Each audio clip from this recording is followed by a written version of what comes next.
It's day 22 of the LEGO Harry Potter Advent Calendar, which means there are only 2 days left. But we do have good news. Today we have Hermione! Oh my gosh, I'm so excited. Yay!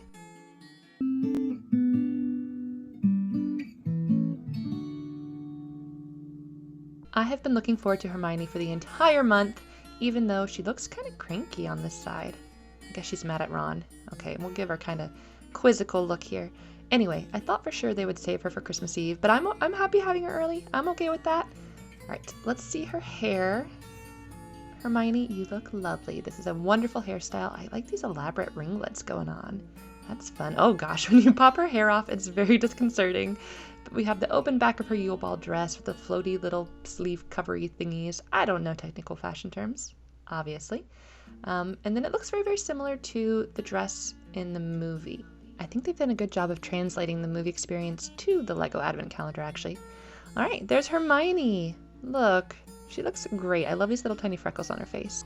Let's add Cho, Padma, or is this Parvati? And the entire gang. It's great to have such a range of skin tones and hairstyles and outfits. This has been a great showing for the Advent Calendar so far, and with only 2 days left, I don't know what else they could give us to improve upon it. So, until we build again, I'll see you then, folks. Bye.